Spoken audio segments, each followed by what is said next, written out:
Book 3, The Echoing.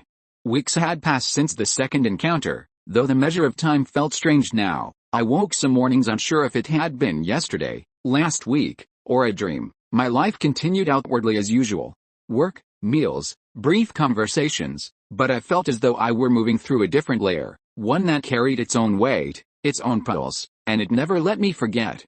I would catch myself staring at someone in a coffee shop, or a stranger helping another without pause, and feel a familiar tug in my chest, like the clearing had expanded and somehow reached into this small town. Sometimes I felt it as a pressure behind my eyes, a sense that all the kindness and cruelty of the world were condensed into a single, unrelenting pulse. Sleep had become unpredictable. Dreams were full of echoes, glimpses of the shimmer, of colors bending across impossible forms, fragments of conversation without words, feelings too vast to hold. I would wake suddenly, drenched in sweat, heartbeat hammering as if I had been running, yet no one was chasing me. Then came the first real sign beyond dreams. It was a Thursday. I had gone to bed early, hoping to escape the relentless weight pressing on my mind, hoping to anchor myself in normalcy. The room was quiet, the streetlights outside casting pale rectangles on the floor. I heard a faint vibration, so subtle I thought it might be a refrigerator, or a passing truck, or some trick of fatigue. But then I saw it, or something, reflected in the window. A shimmer, faint, bending the air behind the glass. I blinked, and it persisted, just at the edge of perception, colors rolling softly, as if light itself had memory. My chest tightened, a familiar pressure, and the voice came, "You cannot hide from what you have seen." I froze, breath caught somewhere between terror and awe. It's been weeks, I whispered aloud, though no one could hear me. I've been careful. Carefulness is insufficient. You carry it now, it follows. The words weren't spoken in air, they sank into my bones, pressed against the inside of my skull, unrelenting and calm. I stumbled back from the window, tripping over the corner of my desk. My hands shook as I pressed them against a cool glass, trying to ground myself, and then it vanished, leaving only the faintest ripple in the reflection. I didn't sleep the rest of that night. The following days were strange. Every shadow seemed heavier, every sound lingered longer than it should. I caught glimpses at the edge of my vision, colors where there should have been none, a shimmer that disappeared when I turned my head. At first I questioned myself, feared I was unraveling, but then I realized, this was the echo of the clearing. It wasn't in my imagination, I had carried it here. At work, I noticed it creeping into interactions. The clerk handing me change seemed impossibly deliberate in his small kindness. A neighbor paused just a little too long to help someone across the street. These moments struck me like physical blows, reminders that I could never unsee the balance of kindness and cruelty, the weight of small acts. I tried to distract myself with routine. I read books, walked the streets, ate meals on time. Nothing helped. The echoes were persistent, patient, and then one night, they pulled me back to the ridge. I didn't plan it. I woke with a familiar urge, the same pull that had drawn me out the first time. Boots, jacket, the damp soil underfoot. Instinct guided me. When I reached the clearing, it felt impossibly still, heavier than ever. The air vibrated faintly, like static before a storm. The shimmer appeared again, rising from the center of the clearing. I wanted to say something, to ask why it kept returning, but my voice faltered. "Why?" I whispered finally, barely audible.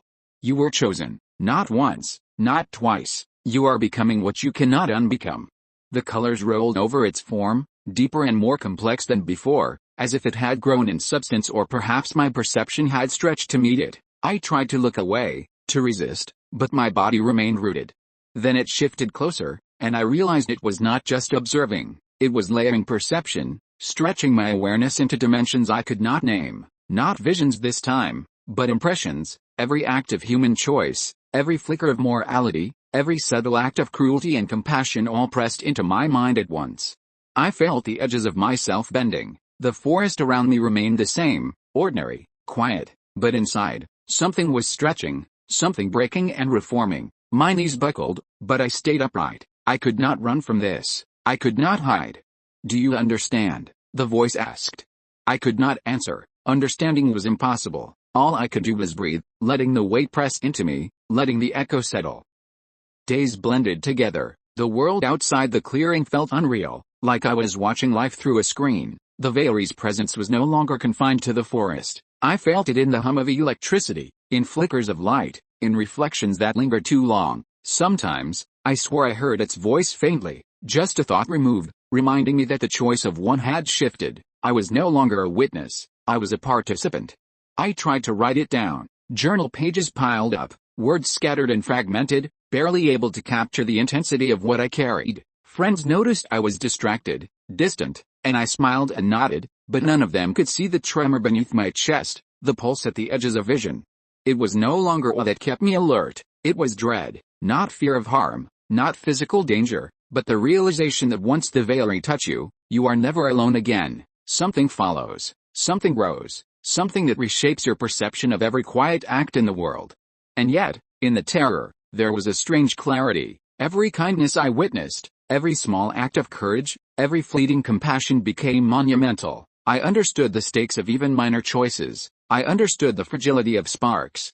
One night, I caught myself standing by my window again, watching the stars and feeling the pull toward the ridge, the clearing. I didn't resist this time. I stepped outside into the cold air, into the dark, and felt the pull more clearly than ever. The shimmer was there, faint, impossible, waiting, and I knew, I couldn't walk away, not truly. I had crossed a line I couldn't uncross. The echo was mine now, and it would follow me wherever I went. The forest remained silent, the stars glimmered like ordinary dots in the sky, and I, standing alone on the ridge, felt the weight of something ancient, something vast, something that had chosen me to see, and now to carry. It was awe and dread at once, beautiful, unbearable, infinite. And I knew, the world had changed for me forever.